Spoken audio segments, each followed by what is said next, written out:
Saya pernah mengikuti kajian, namun saya kecewa karena ustadznya lebih banyak membid'ahkan orang lain dan bahkan menyebut nama beberapa ustadz atau kiai terkenal di Indonesia. Menurut saya itu kurang baik dan saya kurang respect dengan salaf tersebut untuk melanjutkan mendengarkan kajian beliau.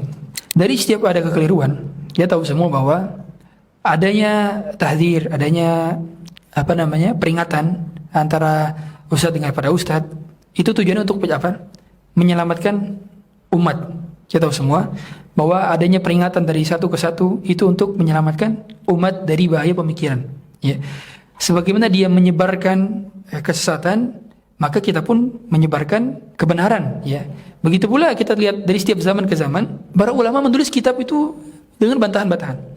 Seperti Imam Ahmad menulis Ar-Raddu 'alal Jahmiyah wa Zanadiqah, menulis kitab bantahan khusus untuk orang-orang yang pengikut Jahmiyah dan Zanadiqah.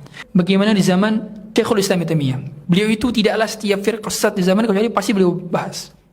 Beliau juga punya kitab Minhajus Sunnah An-Nabawiyah, bantahan untuk orang Syiah, 9 jilid. Apa tujuannya? Agar yang kita sebagai audiens tidak mengikuti orang tersebut. Itu tujuannya. Tentu kita tidak bisa pungkiri ada kata-kata yang sekiranya itu kurang relevan, kurang benar, tapi bukan kita anggap sebagai semuanya berarti kesalahan gitu ya. Karena itu kesalahan secara pribadi, ya. Kalau sekiranya ada kata-kata yang kurang berkenan, ya, tentu kita berusaha lagi-lagi untuk menyampaikan kebenaran, usahakan tanpa mencela person sedikit pun. Ingat, ketika kita membantah seorang, kita membantah adalah pemikirannya. Itu cara manhaj salaf dalam apa? Tahdzir. Dan itu pun hanya di kalangan ulama. Jadi tidak semua pihak layak untuk mentahdzir. Maksudnya kalangan orang yang berkompeten dalamnya. Dan itu hukumnya fardu kifayah, sebagaimana kata Ustaz Yazid rahimahullah taala. Sehingga kalau ada tahdzir satu, itu cukup. Tidak perlu semuanya langsung ikut bertahdzir, tidak perlu. Sehingga kalau kita ada suatu kesesatan yang muncul, jangan juga kita ikut-ikutan, cukup sekedar share saja, selesai. Karena sekarang kalau kita tambah-tambahi malah jadi apa? Malah jadi kemudaratannya semakin besar.